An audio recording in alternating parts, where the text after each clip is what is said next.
Alright, Matt, I've got a video for you here. You had mentioned you wanted to see their conversion bus that they did here at Tomball. This is a, you wouldn't believe this, but this is actually an 85 S-1700 Thomas body.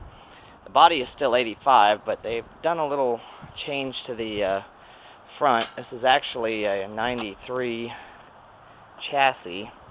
They've wiped off all evidence of the S-1700 logos.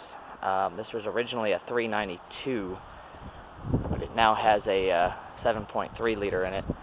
I'll show you the engine here. The reason they did this was we had, there's my bus's sister bus, the 87.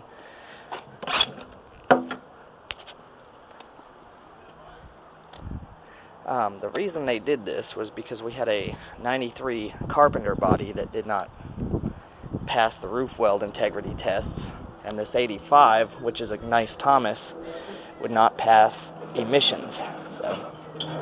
So they kept the frame rails the same, but the front axle, rear axle, engine, and transmission are different. As you can see, this is definitely not a gas engine. This is a 7.3 liter. It has air brakes. Close the hood back up here.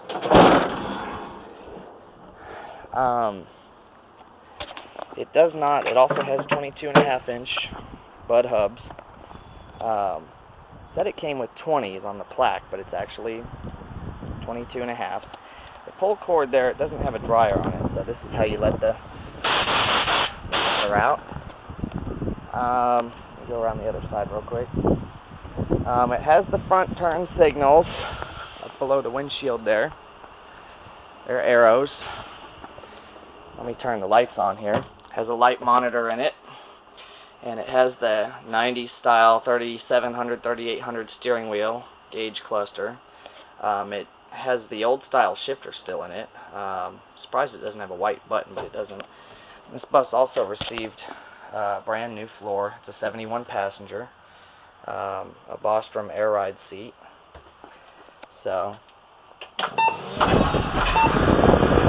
it back on here. Go back around. It doesn't have a bottom rub rail. That wasn't required on most buses until 87. A lot of things it doesn't have. You notice only the bottom tail lights light up. It doesn't have 4 tail lights. It just has the 2 tail lamp system. That was not required until 87. So it's an 85 body, but it in fact has a somewhat of a 93 chassis.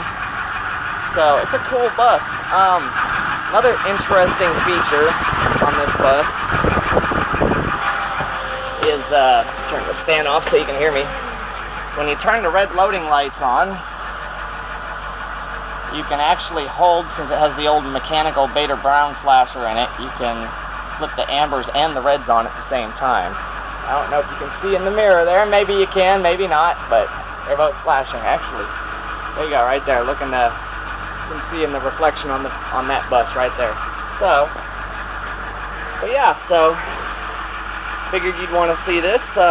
Thanks for watching. So you're probably asking why Tomball did that with this bus. Well, back a few years ago when Carpenter buses got their bad rep because of the defective roof welds, we had 3 Carpenter buses at the time that were big buses, 71 passenger buses. 2 were 93s and 1 was a 95. One of the 93s, which had that 7.3 liter IDI, all of them did actually. The 2 93s had 7.3 liter IDIs, the 95 had a T444E in it. Only one of the 93s came back having bad roof welds. The other 2 buses were certified good. So what had happened, they since they could not use that 93 anymore, they were getting rid of a perfectly good bus. The engine and transmission were, you know, it was a perfectly good drive line that they basically just had to sideline because it was a bad body. Well, at the same time, that 85, which was at the time an S-1700 chassis with a 392 in it, it wouldn't pass emissions here in Texas. Every year we do a state inspection on every vehicle in Texas, and gasoline-powered vehicles have to have emissions tests on them. And they did everything they could to try to get that 392 to pass emissions, but they just couldn't do it. I really don't know what was wrong with it. And that's something that we could go on for hours about, but the main idea is, with that bad Carpenter bus, you know, it was a good 93 driveline. Instead of spending $60,000 or $80,000 to buy a brand new bus to replace it with, since they had to take it out of service for permanently, they decided that they would refurbish an old bus, and therefore save quite a bit of money. I think they did it at probably about a fourth or a fifth of the cost of a brand new bus. And just to make sure that this bus would be reliable, they went ahead and replaced the engine with a brand new motor. They rebuilt the transmission. They transferred the front end and the rear axle over to the 85 because they had bigger brakes, so that's always a plus.